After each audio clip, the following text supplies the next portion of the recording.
Sa pananaw niyo po, ito po bang pagbagsak ng employment sa construction industry, ano po ba ito? Makakabawi pa po ba kaya tayo ngayong taon or may long-term damage po ito talaga sa industriya na medyo matatagalan bago makabalik po ito sa normal? Ang basa po namin dito, makakabangon tayo. Siyempre, ganyan tayong Pinoy eh. Hindi naman tayo sumusuko sa mga dagok ng buhay eh. Yun nga lang, siyempre, hindi may iwasan na maramdaman yung epekto. Kasi hanggang ngayon, ay nagpapatuloy yung Ghost Project tapos yung kanselasyon ng mga permits nito mga contractors ay nagpapatuloy pa rin.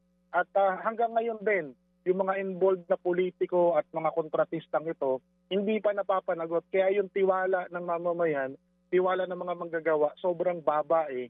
Kaya ang iba dyan, nag-shift na ng industriya kasi nga parang kapag nagtrabaho ka sa construction, particular sa DPWH projects, ano yan, kukutungan ka lang, kukurapin ka lang. So, walang masyadong mababa ang tiwala ng mga manggagawa dito sa construction. Kaya yung iba nag-shift.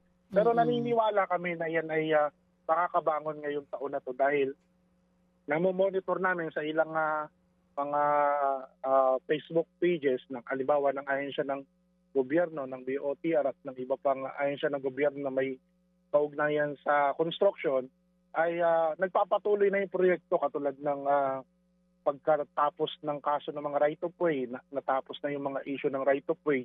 So pag sinabi natin natapos na ang issue ng right of way, magbubukas ito ng bagong oportunidad kasi yung trabaho ay dadami na ulit.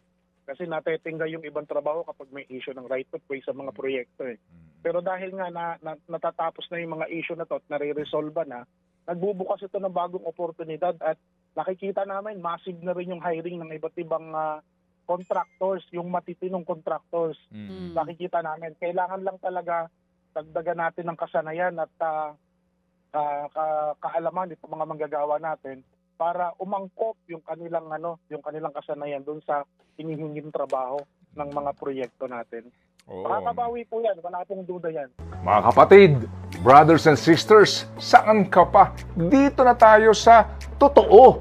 Dito na tayo sa True FM. Mga kapatid, mag-subscribe and follow po kayo sa social media accounts ng True Network PH. Yan po kami, hanapin nyo lang True Network PH, Facebook, Instagram, YouTube, TikTok, and podcast.